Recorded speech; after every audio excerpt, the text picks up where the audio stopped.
I do a lot of research, especially on the oxidative stress and many diseases, especially the cataract and cardiovascular disease, and also the dengue viral infection.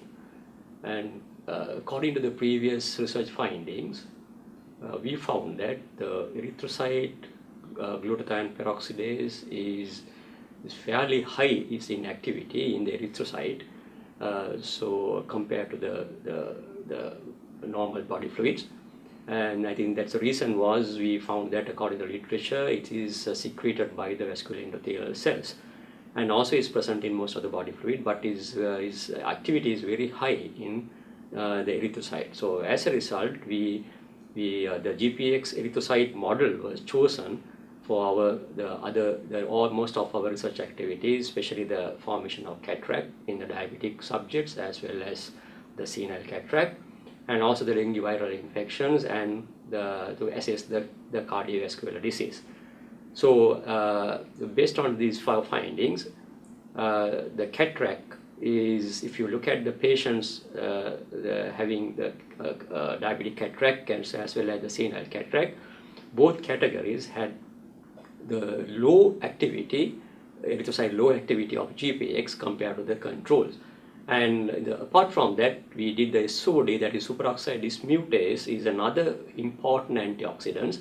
Also, we found it in the erythrocyte, and it was again had the low level activity in control subjects, in the cataract subject compared to the control subjects. So as a result, the pathogenesis of these, we developed a model based on this finding. We found that the pathogenesis can be accelerated as a result of low level of erythrocyte GPX and SOD activity. And after that, we extend our study into the vascular diseases involved in certain diseases, especially the dengue viral infection. And we add another antioxidant known as peroxinase 1. It is also important as a vascular endothelial marker. And when we tested these patients who are confirmed by the antibodies for dengue viral infection, all the patients had low activity of erythrocyte GPX and plasma or the serum peroxinase activity compared to the control. And also we compared the dengue fever patients with the complicated patients. And when you compare the both categories, again the activity of both enzymes, that is glutathione peroxidase 1 as well as the peroxinase, were very low compared to the dengue viral infection and also the complicated patients.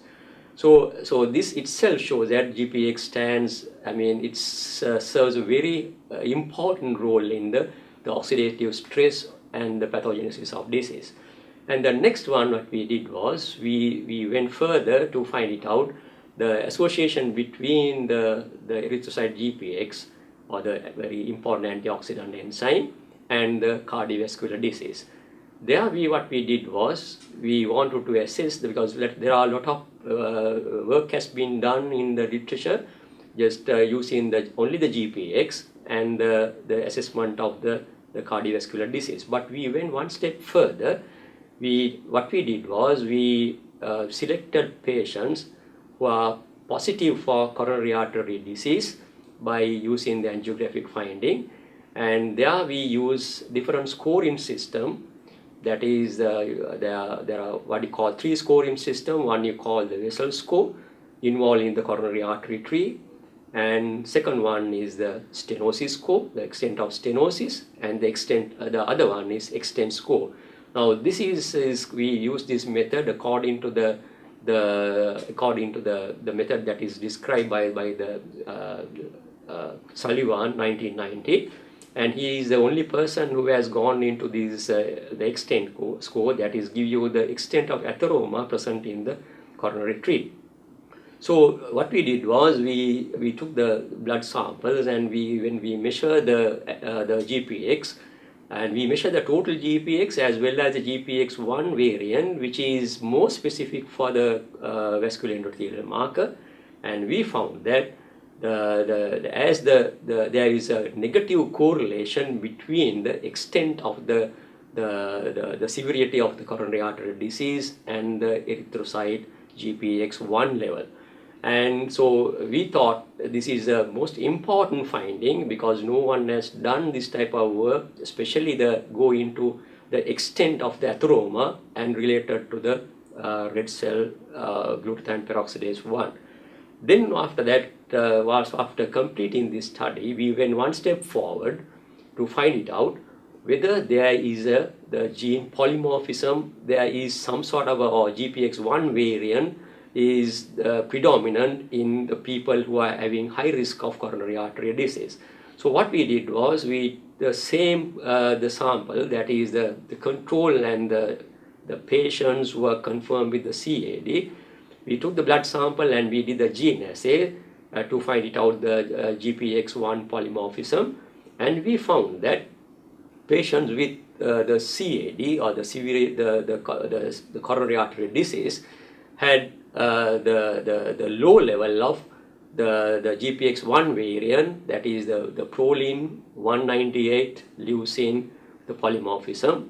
And because I think that is a new finding, it shows that the patients who are having a low level of this polymorphism of the GPX1 activity are a little bit more vulnerable to develop the coronary artery disease. So probably this is our sort of the basic study. We want to extend with a larger number of samples, and if we still get the same finding, it can be used as a